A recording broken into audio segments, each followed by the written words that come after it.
What's up, Wizards? It's Dev, SBMTG, like it magic, here with Ziggy to check out some more of the Spark spoilers. We got some fresh ones for you this Monday morning and afternoon. There's actually a couple of brand new cards they just previewed before I got on camera. So, first crack at a couple of these really cool looking cards. Let's see what we can come up with. But first, let's talk about some cards I missed from last weekend.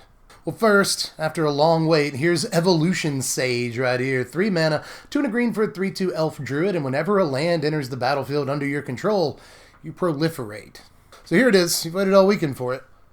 I think this card is very good. There you go. And that comes from somebody who didn't necessarily want to like this card. I didn't want to jump on the hype train, but then you get to thinking about it, and it's just Landfall Proliferate is too good.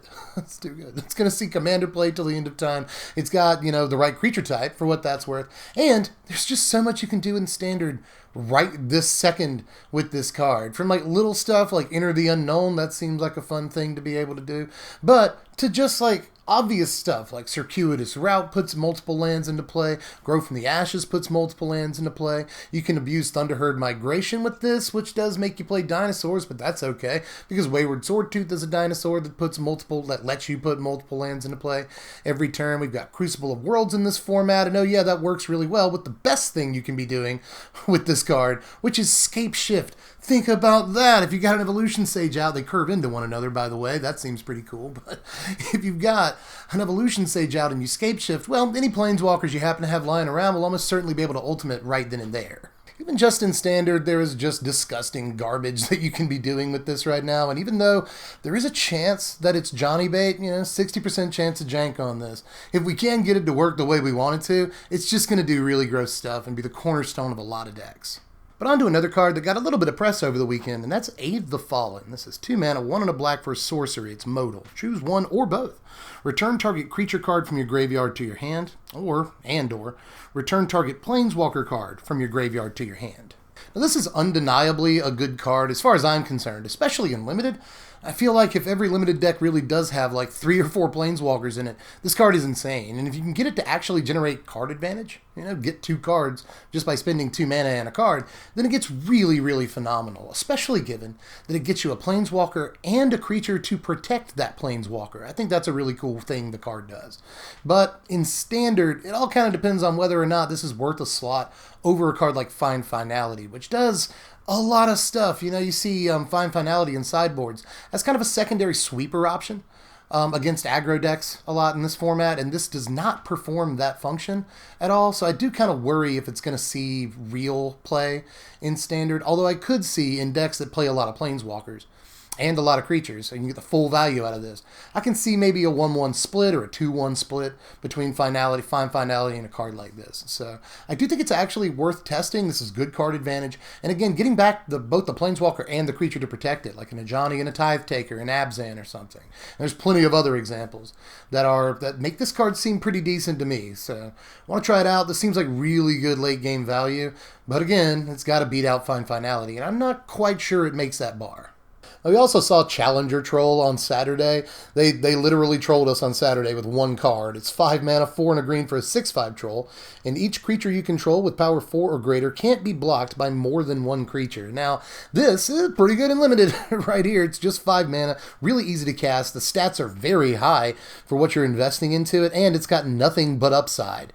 It actually gives itself this ability as well. It can't be, gang tackled or anything. So your opponent's forced to just chump it 1 creature at a time. And that is a less effective, trample. It's the anti-trample. But at the same time, your opponent's not going to be able to take it down with a double or triple block or anything. And obviously, any other big creatures you have, your opponent can't just kill on blocks. So this is a pretty cool card considering it only costs 5 mana to cast. The stats are high and it's got nothing but upside for itself and your whole team. So I do really like this in the Limited environment, but safe to say it doesn't really go past that. We got a few things like that this weekend. Actually, this morning we got Eternal Skylord for 5 mana. This is 4 and a blue for a 3/3 zombie wizard, good creature types, and it enters the battlefield and you amass 2. And best thing about it is all zombie tokens you control have flying. So it's another one of these, although I think that the 3 mana Dimir one that we saw the other day that gives all your guys Hexproof and Menace, all your zombie tokens, that is probably actually more playable in Standard. in like a budget zombies deck than this is. But obviously, giving all your zombie tokens flying is a big game. So, I mean, it seems good to me. 5 mana is a bit of an investment, but it might actually be cool to play this in like a Dimir, zombies commander deck.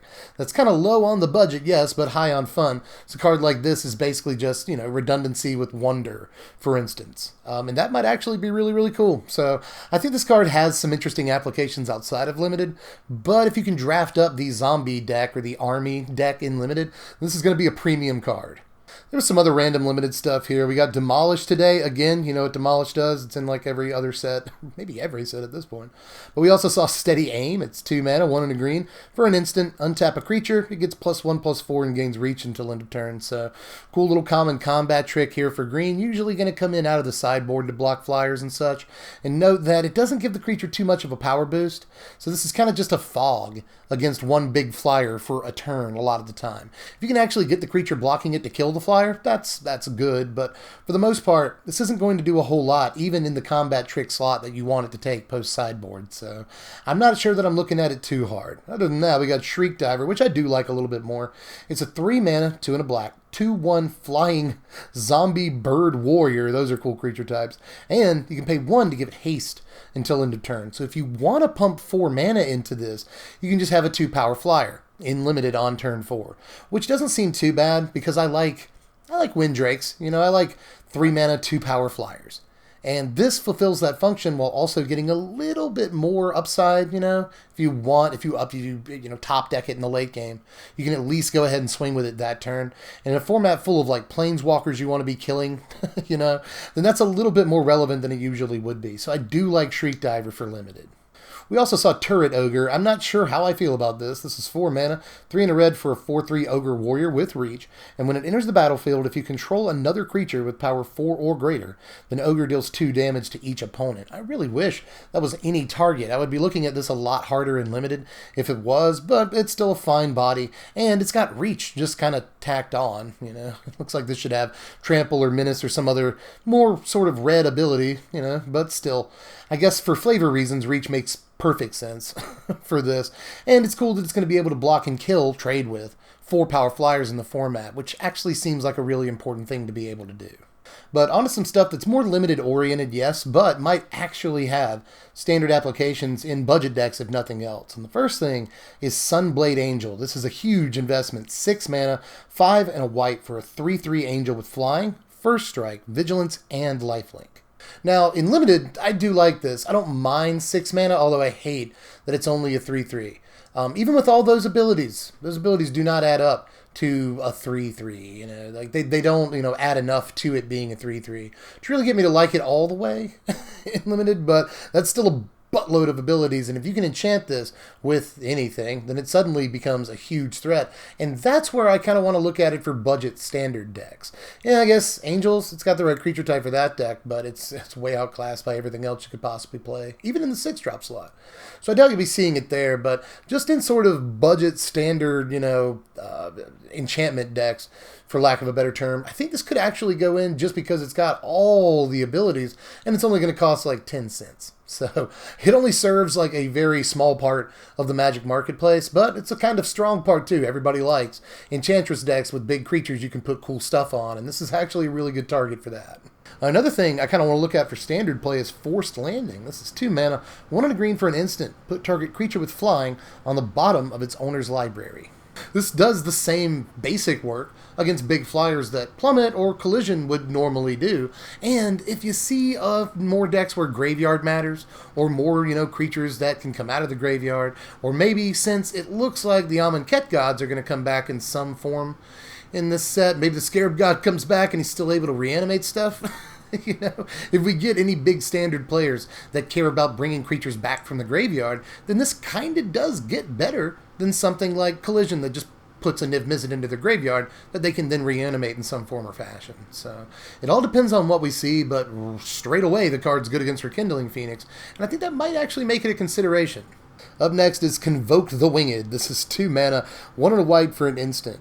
Untap all creatures you control. Creatures you control with flying get +2/+2 until end of turn. So this goes into the favorable winds deck. I mean, that much is pretty obvious, but I also think that for some standard decks, this could just be like a mostly better Pride of Conquerors, you know? It untaps all your dudes, and you always get, even without having to have City's Blessing, you always get +2/+2 on all your guys, given that all your guys fly. And that's actually not too hard to pull off. Even in, like, mono white, you could probably do that between, you know, Rustwing Falcon and Healer's Hawk and Sky Marcher Aspirant, even if you wanted that. That does require you to get a Send, thus kind of defeating the purpose. But you get what I'm saying. And then you've got, like, Silverbeak Griffin and Tomik, that new legend, in the 2-drop slot. You could make all your creatures fly in mono white, but then you've got blue-white. You know, you've got a bunch of, you know, 1-mana flyers in blue as well, and a bunch of 2-mana flyers too. So you could really make blue-white skies actually kind of work in this format with a card like this, given that your curve is low enough to actually make this pay off. You know, you got to go pretty wide, but if you do, you could break through pretty easily and end the game on, like, pretty early turns with a card like this. So I'm at least looking out for it. I'm not sure that it takes skies to tier 1 or anything, but it's still going to be at least fun to try 2 or 3 of in these skies decks. But we're getting into the business now, y'all. Here's Kasmina's Transmutation. 2 mana, 1 and a blue for an aura. Enchant creature. Enchanted creature loses all abilities and has base power and toughness 1/1. So you get a humility on one guy. This card is very, very good. This is blue removal, sort of, you know, I guess. Control still has to worry about the 1/1 swinging at them every turn, but it's a lot better than having to worry about the Lyra Dawnbringer or some other huge creature that's swinging at them, you know. So this, you guys... you know, I think that this is much better than a card like, say, Deep Freeze would normally be. You know, sometimes you see people play that, and I've even looked at Slime Bind a few times as sort of a, you know, an analog to Ether Meltdown from the last format. And his cards just aren't that good a lot of the time, especially if you're trying to attack. You know, and this just looks fantastic. You know, it takes any creature in the format, no matter how much of a problem it would normally be, down to nothing. You know, a lot of worlds that can't tap for mana. A Merfolk of the Pearl Triton, a Mon's Goblin Raiders, whatever. Just a 1-mana 1/1 that does literally nothing. And to me, that looks an awful lot like blue removal. It does a good impression. Let's take a look at a Boros sleeper. We've gotten a couple of these this format. This is Solar Blaze. 4 mana, 2, a red, and a white for a sorcery. Each creature deals damage to itself equal to its power. So you get a worldwide justice strike, basically. I actually think this is pretty good, you know, against mono white. There's not a whole lot of creatures that this won't kill, you know, like the majority of their 1-drops, other than, I guess, Rustwing Falcon, but also the majority of their 2-drops, history tokens, Venerated Loxodon, Banalish Marshal, they all die to this card. So I think that's actually probably worth it right there. It's like most of the creatures in, say, mono blue also have, you know, the same power as they have toughness. You know, you can go through their 1 and 2 drops, and also like Tempest Gen, if they have more than 3 forests or 3 islands. Why did I say forests? If they have more than 3 islands out, then Tempest Gen dies. So this is good card. This is good card. Dev 2019. I did think this is all right. It does have to beat out other sweepers at its, you know, mana slot, but it is a 4-mana sweeper that survives after, you know, Settle the Wreckage rotates in the fall. I have to keep reminding people of that. For whatever reason, people think Ixalan just rotates when the set comes out.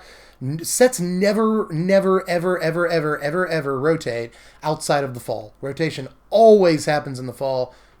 No sets rotate until it's fall, ever. So just keep that in the back of your noggin. But in any case, this is at least a fine card and might see some play in the format if we keep seeing some creatures that, you know, are either all the same power as toughness or they have more power than toughness. And it turns out we're actually seeing an awful lot of that right now. You know, even mono red, other than like Gitu Lava Runner, pretty much everything will kill itself. Goblin Chain Whirler and Vaishino Pyromancer and a lot of other stuff that people play in that deck. So most aggro decks this can just wreck, but Jeskai will have to really want this as a sweeper in order to make it work, especially considering they already have Deafening Clarion against most aggro decks.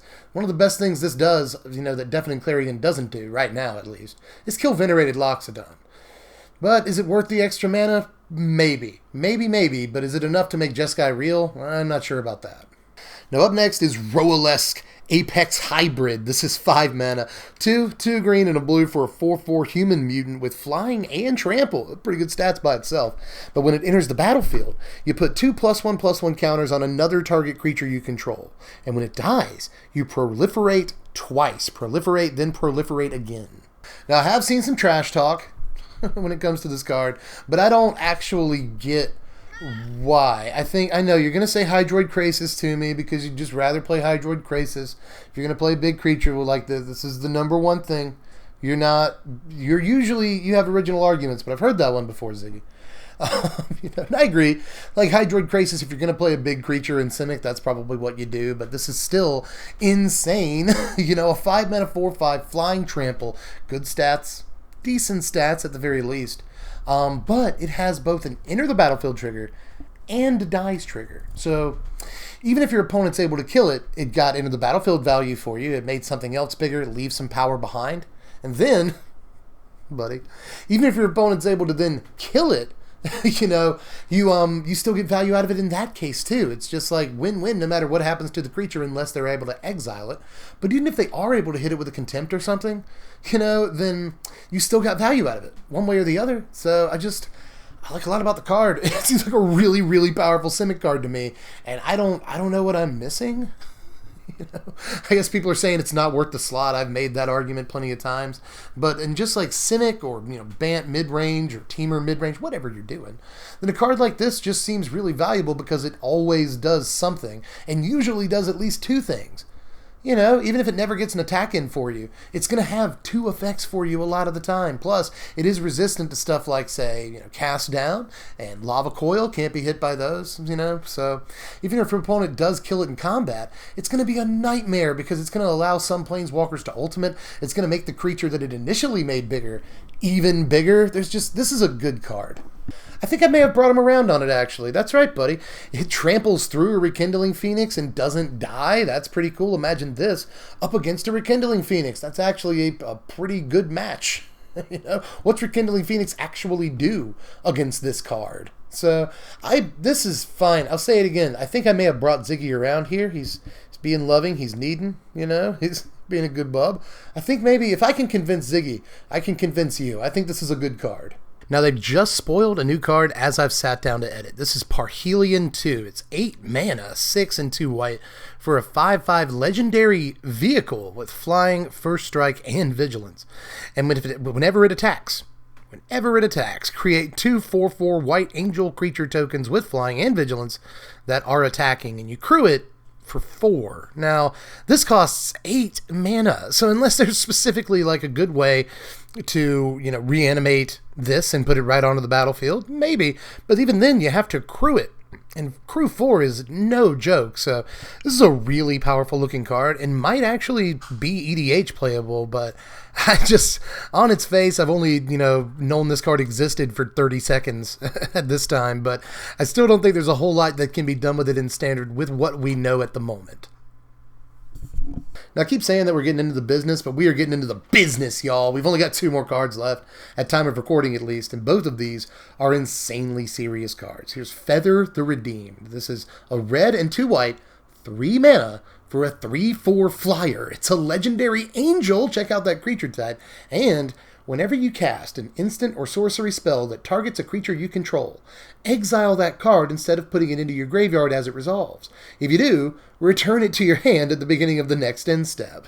Hallelujah! This has got, the right creature type. If you want to build Boros Angels, this thing is nuts. And it doesn't even have to really get a whole lot of value in the form of recycling instants and sorceries for you. Yeah, you do want to get that value. You want to play 1 and 2 mana combat tricks and make this thing ridiculous and get a bunch of damage through. You want all of that, don't get me wrong. But as just a 3 mana 3/4 flyer, it does a Serendib Efreet impression without actually having any real downside for you, and that's a pretty cool card. And again, the right creature type. You got a Lyra out, this gets bigger and has multiple, benefits. So, and by the way, in that deck, you'll also be playing Resplendent Angel, I would imagine. And if you're playing, combat tricks to go with this thing, then you can easily make Resplendent Angel, proc angels for you without actually having to pump 6 mana into it. You can just increase its power with combat tricks and bada bing, you got some angels. So that's cool synergy too. Lots to like about this card. Even if you're not taking advantage of the creature type, a 3 mana 3/4 flyer in Boros is very serious, and yeah, it enables Mox Amber because it's a 3 mana legend, along with Tajik. All that's cool. I have to at least point out I'm freaking out about this card. A 3 mana 3/4 flyer with no downside is just nuts by itself, especially in an aggro deck. That's good. You know, it beats out Lightning Strike and all other manner of removal that's not basically Lava Coil. It even beats Cast Down.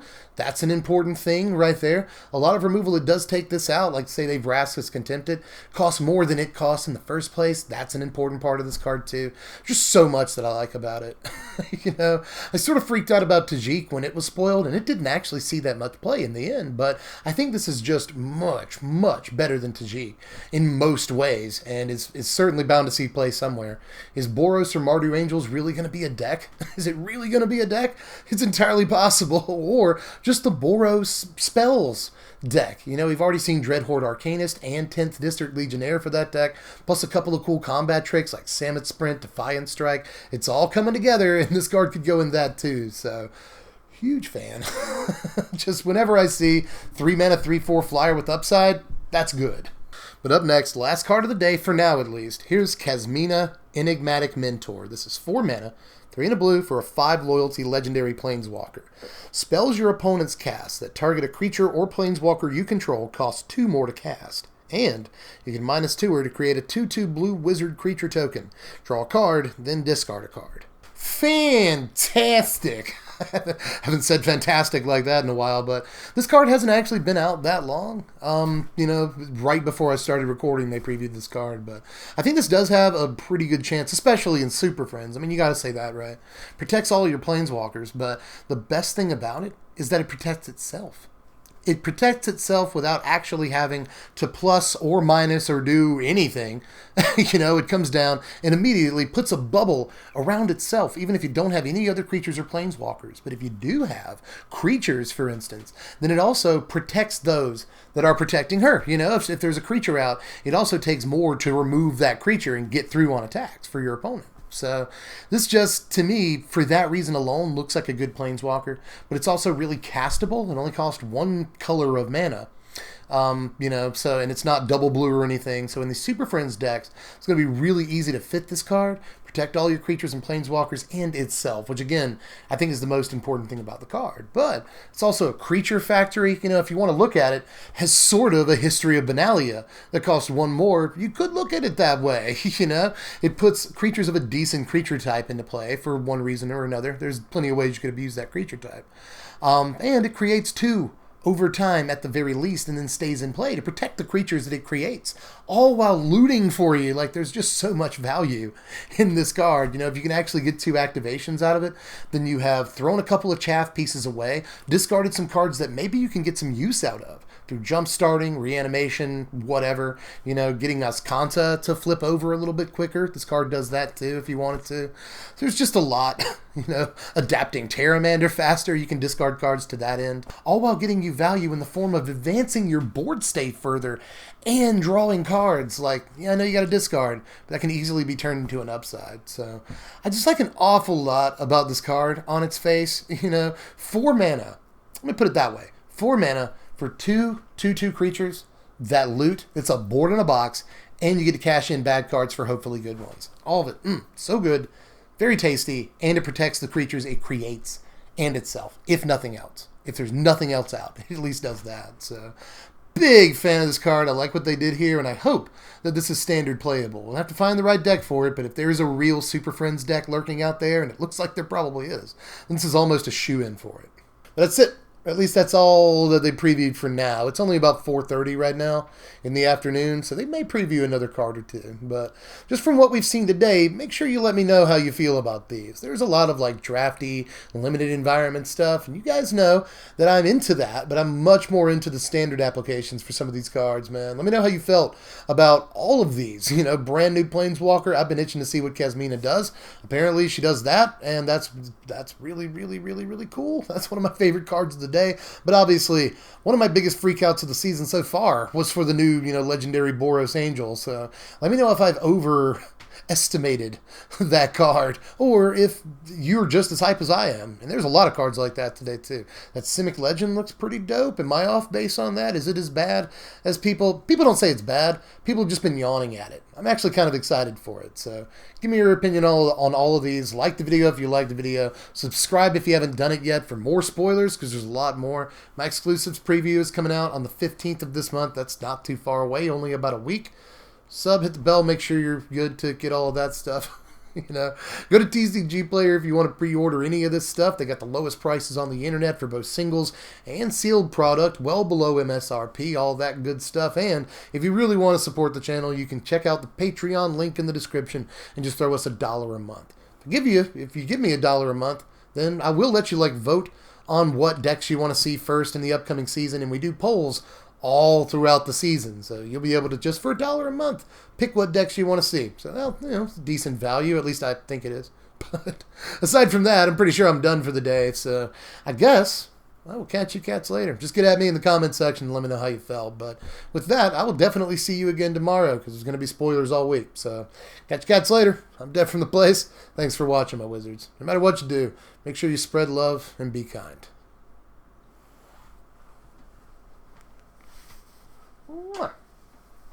The Bubba. Oh, you're a big kitty. Look at how big the Bubba is. He's just a man. Look at you. Like you're a big yeah, and you're molting. It's everywhere. Jeez Louise, man. Oh God. I'm glad I'm not allergic to cats, because this is bad. Look at that. Does this mean you're stressed out? Why are you stressed out? Is it a new kitty? It's the new kitten. I'm sorry, Bubba. I still love you. You can tell. You can tell. You can be up here on camera anytime. There's a guy yesterday that commented oh, it's good to see Ziggy getting some love. He's been underappreciated lately. And I agree. You have been. I'm sorry. I should show you more love. You're still a kitten, basically. You're a good, sweet boy.